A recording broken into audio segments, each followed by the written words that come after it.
Hello friends, welcome to our channel Travel with Gear, Sanjay and Sankita. আর আমাদের চ্যানেলে তোমাদের সকলকে স্বাগত। আমরা আবার চলে এসেছি নতুন একটি ভিডিও নিয়ে, শান্তিনিকেতন বাইক রাইড। আমরা কিন্তু শান্তিনিকেতনের এই ভিডিওটিতে আমরা রাইড করেই প্রথমে কঙ্কালীতলা মায়ের মন্দিরে পুজো দিয়েছি, তারপরে কিন্তু আমরা হোটেলে চেক ইন করেছি। হ্যাঁ, আর আমাদের পুজোটা দেওয়ার খুব ইচ্ছা ছিল, সেই জন্য আমরা আগে ভেবেছি পুজোটা দিয়ে তারপরে আমরা হোটেলে ঢুকবো। তোমাদের কাছে একটা রিকোয়েস্ট করতে চাই, যেহেতু আমরা তোমাদের জন্যই এই ইনফরমেটিভ ভিডিওটা বানাই, তাই আমরা একটা লাইক তো আশা করতেই পারি, তাই না?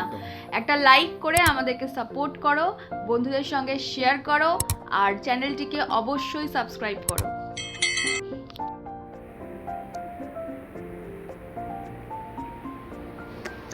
বন্ধুরা দেখো, তোমাদেরকে আমি দেখিয়ে দিলাম মোবাইলে যে আমরা ভোর 4:07 আমরা বেরিয়েছি 29শে মার্চ, কিন্তু ভিডিওটা দিতে আমাদের একটু লেট হয়ে গেল, কারণ একটু পার্সোনাল কিছু ব্যস্ততার জন্য আমরা ভিডিওটা দিতে পারিনি। তো হ্যাঁ, এখন দিচ্ছি ভিডিওটা। আমরা বেরিয়েছিলাম ভোর রাত্রে 4:07। যেহেতু আমরা কঙ্কালী মায়ের মন্দিরে পুজো দেব, কঙ্কালীতলা মায়ের মন্দিরে পুজো দেব, তাই জন্য আমরা একটু তাড়াতাড়ি বেরিয়েছিলাম, কারণ আমরা টাইমিংটা জানতাম না। আমরা এখান থেকে এই টাইমে বেরিয়েছিলাম আর আমরা ওখানে পৌঁছেছিলাম 9:45-এ। মাঝখানে আমরা একটু দাঁড়িয়েছিলাম ব্রেকফাস্ট করার জন্য। তো আমাদের সাথে আমাদের কিছু বন্ধু বান্ধবরাও যাচ্ছে, তো দেখো ওরা সবাই তোমাদেরকে হ্যালো বলে দিচ্ছে। ওরা যাচ্ছে বাই কার। তো আমাদের ফার্স্ট মিট ছিল এই বালি ব্রিজের আগে একটা ধাবা পড়ে, সেই ধাবাতে। তো আমরা এখানে মিট করে সবাই একসাথে আবার যাত্রা শুরু করব। এই হলো রাত্রের সেই দক্ষিণেশ্বর ব্রিজ, বালি ব্রিজ। জানি ক্যামেরায় অত পরিষ্কার দেখা যাচ্ছে না রাতের অন্ধকারে, তবু যেটুকু আলো পেয়েছি সেটুকুতে দেখাচ্ছি। তো দেখো, এখনও ভোরের আলো ঠিক করে ফোটেনি, কারণ দেখো ভালো করে দেখতে পারলে বুঝতে পারবে যে এখনও ট্রাকগুলোর কিন্তু লাইট জ্বলছে। এখনও কিন্তু মানে ভোরের মানে সূর্যের আলো এখনও ফোটেনি, সবে ভোর।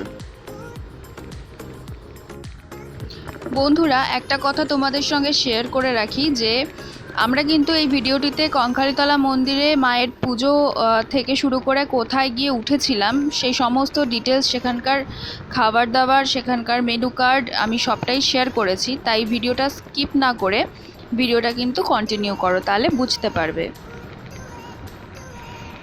বন্ধুরা, আমরা ডানকুনি টোল প্লাজা হয়ে এখন এগিয়ে চলেছি, আর একটু পরে একটা ব্রেক নেবো। আমরা একটা সামনে ব্রেক নেবো, কারণ আমাদের বন্ধুরা একটু পিছিয়ে গেছে এই ডাইভারশনের জন্য। আর দেখতে পাচ্ছ রাস্তার দুই সাইডে কাজ চলছে অলরেডি।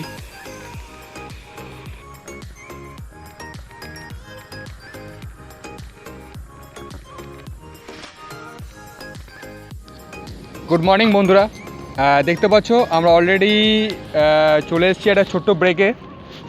আর আমাদের মোটামুটি আমরা অনেকটা কাছাকাছি চলে এসেছি। এখন আমরা আছি হিন্দুস্তান ধাবার কাছে আমরা রয়েছি, আর অনেকটা রাস্তায় এসে গেছি বর্ধমানের কাছাকাছি, এরপরে শক্তিগড়। আমরা এখন একটু ব্রেক টাইমের জন্য দাঁড়িয়েছি এখানে। তো আমাদের বাড়ির লোকেশন থেকে এইখান অবধি, মানে আমরা তো যেহেতু শান্তিনিকেতন যাচ্ছি বোলপুরে, তো আমাদের বাড়ির লোকেশন থেকে আপ টু শান্তিনিকেতনের লোকেশন ম্যাক্সিমাম 160 কিলোমিটার। আমরা দিল্লি রোড দিয়ে এসেছি, আর দিল্লি রোডের যে অবস্থা, অলরেডি কাজ হচ্ছে চারিদিকে, ডাইভারশন প্রচুর আছে। যারা আসবে একটু সময় হাতে নিয়ে আসবে, নাহলে কিন্তু প্রবলেম হতে পারে, কারণ প্রচুর আমরা বেরিয়েছি ভোরবেলা, অনেকটাই মানে রাত ভোর বলতে পারো। তো এখন দেখা যাচ্ছে যে অলরেডি মেঘলা আছে বলে অসুবিধা হচ্ছে না, পুরো আকাশটা মেঘলা হয়ে আছে, যার জন্য প্রবলেম হয়নি কোনো। তো সাথে থাকো, দেখতে থাকো, আমরা এগোতে থাকবো। এরপরে ছোট্ট একটা ব্রেক নিয়েছি, আমাদের সাথে যারা ছিল তারা অলরেডি বাইক কারে আছে।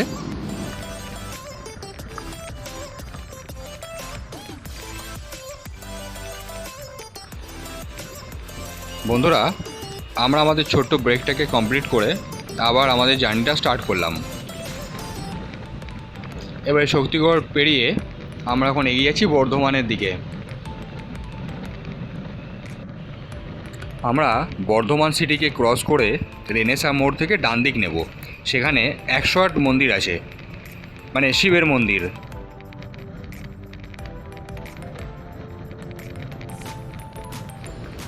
রাস্তায় কাজের জন্য কিছুটা ডাইভারশন পাওয়ার কারণে আমাদের একটু লেট হয়েছিল, কিন্তু এখন দেখতেই পাচ্ছ রাস্তা কিন্তু এমনি খুবই ভালো। আর কিছু কিছু জায়গায় হয়তো কাজ চলছে বলে প্রবলেম হচ্ছিল, কিন্তু সেরকম কোনো প্রবলেম হয়নি আমাদের, তো স্মুথলি গাড়ি চালাতে পেরেছি। আর যেহেতু সেদিনটা মেঘলা মেঘলা ছিল, তো আমাদের কোনো প্রবলেম হয়নি বাইক চালাতে, আর সেরকম গরমও ফিল করিনি আমরা।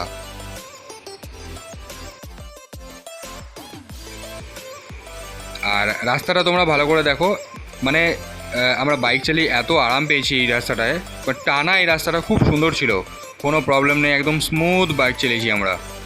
আর সামনে কোনো ট্রাকও ছিল না, যার জন্য কোনো অবস্ট্রাকশন পাইনি, আর খুব মানে ভালোভাবে গাড়ি চালাতে পেরেছি।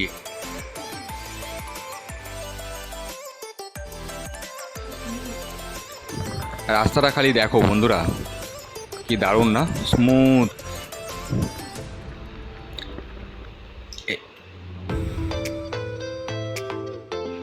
বন্ধুরা, আমরা চলে এসেছি 108 মন্দিরের সামনে বর্ধমানে।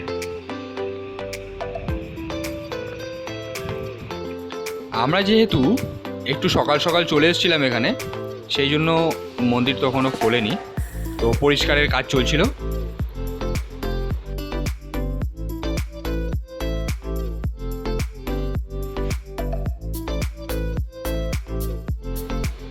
বন্ধুরা, তোমরা দেখতেই পাচ্ছ এটা শিবের 108 মন্দিরের চূড়াগুলো দেখতে পাচ্ছ। সামনে একটা পুকুর রয়েছে ছোট্ট। এই যে ডান দিকের যে এই রোডটা দেখছো, গাড়ি ঘোড়া যাচ্ছে, এই রোড ধরেই আমরা কিন্তু এগোবো আমাদের গন্তব্যের উদ্দেশ্যে। 108 মন্দিরের পরে এই রাস্তাটা কিন্তু সিঙ্গেল লেন হয়ে যায়, মানে একই রাস্তা দিয়ে গাড়ি আপ অ্যান্ড ডাউন করে।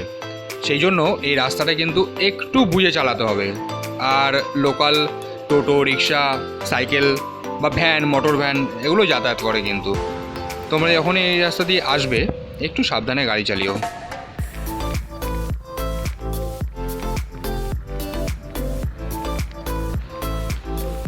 সকাল সকাল যদি তোমরা বেরোতে পারো তাহলে রোদটা অ্যাভয়েড করা যায়, তো অতটা গরম লাগারও কোনো চান্স থাকে না। কাজেই তোমরা রোদটাকে অ্যাভয়েড করার জন্য সকালে বেরোতে পারো। পথ চলতে চলতে মাঝে একটু ব্রেক নিয়েছিলাম একটু ব্রেকফাস্ট করার জন্য। তো ব্রেকফাস্ট হয়ে যাওয়ার পরে আমরা আবার আমাদের রাইড স্টার্ট করলাম।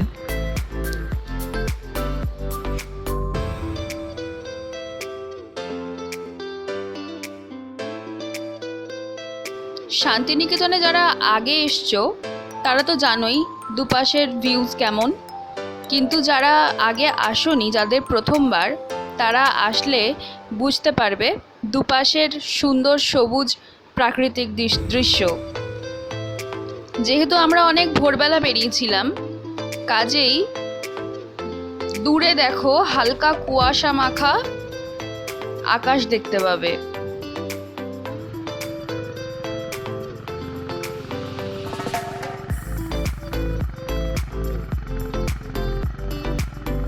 কিছুটা এগিয়েই আমাদের চোখে পড়বে অজয় নদের ওপরে ব্রিজ, সেইটা দিয়েই কিন্তু আমরা যাব।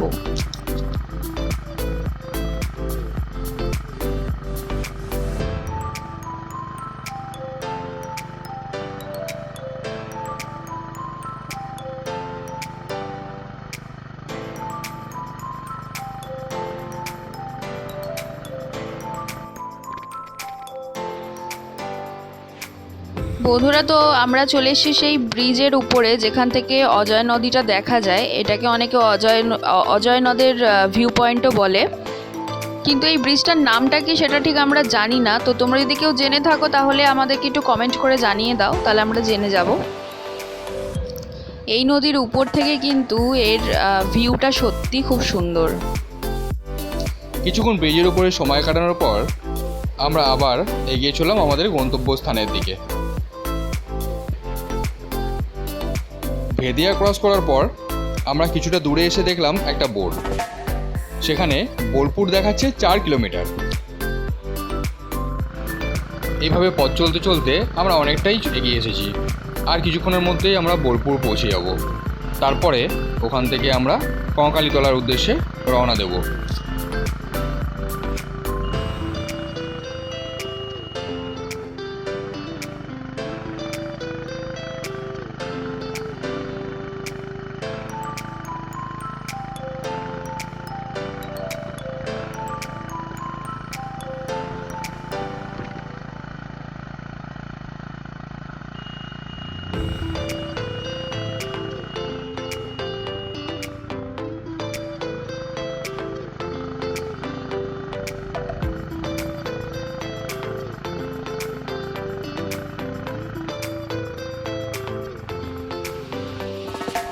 তো বন্ধুরা দেখতেই পাচ্ছ আমরা চলে এসেছি ফাইনালি বোলপুরে।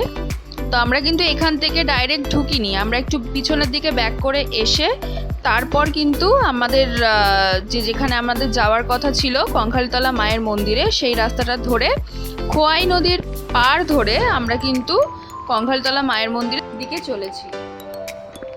বোলপুর স্টেশন থেকে কঙ্কালীতলা মন্দিরের ডিস্টেন্স 3 কিলোমিটার।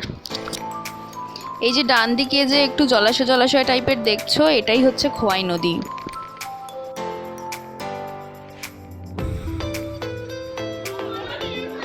তো ফাইনালি বন্ধুরা আমরা চলে এসেছি কঙ্কালীতলা মায়ের মন্দিরে। এখান থেকে পুজোর ডালা নিয়ে তারপরে আমরা ভেতরে প্রবেশ করবো একে একে।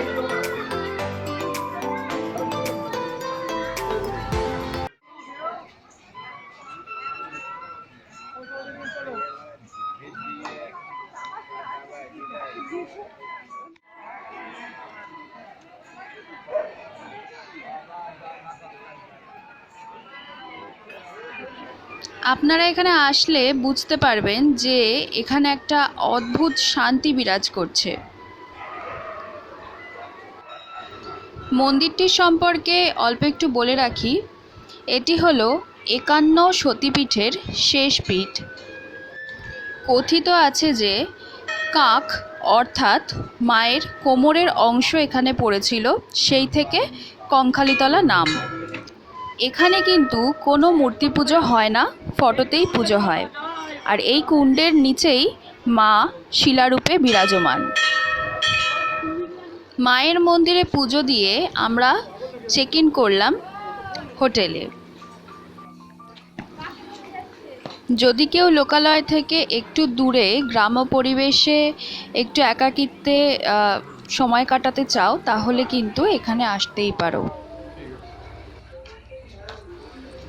এই হলো হোটেল অ্যান্ড রিসর্টের এন্ট্রান্স, আর ওইটা হলো রিসেপশন। আমরা ছিলাম বাদিকে গ্রাউন্ড ফ্লোরে। এই হলো আমাদের রুম 003, আর আমাদের অপোজিটেই আমাদের বন্ধুবান্ধবরা সব ছিল রুমে। 3টে রুম নিয়েছিলাম যেহেতু আমরা 3জন কাপল ছিলাম। এই হলো ওয়াশরুম, ওয়েস্টার্ন টয়লেট আছে, বেসিন আছে, মিরর আছে, ওদিকে গিজার রয়েছে। ঢুকেই ডান দিকে হচ্ছে ফার্স্ট বাথরুম পড়বে, তারপরে রুমটা। ঢুকেই রুমের ভেতরে ডান দিকে বাথরুম, তারপরে রুম শুরু হচ্ছে। বাথরুম আর রুম দুটো পরিষ্কারই ছিল। এখানে একটা আলমিরা আছে,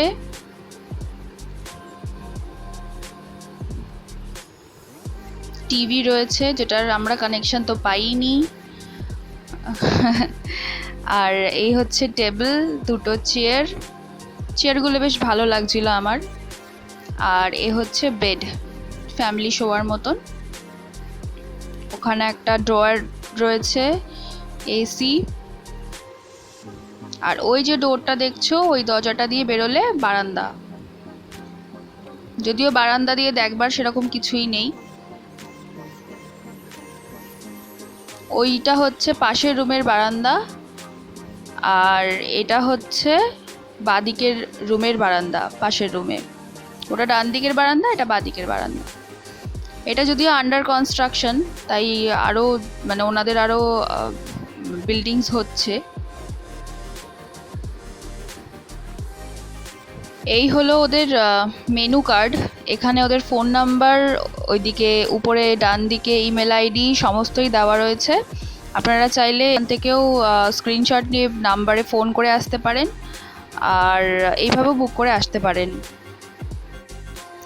আর আমরা যেহেতু এসি রুম নিয়েছিলাম, যেহেতু আমরা গরমে এসেছিলাম, এসি রুম নিয়েছিলাম, সেহেতু আমাদের ভাড়া পড়েছিল 1200 টাকা করে।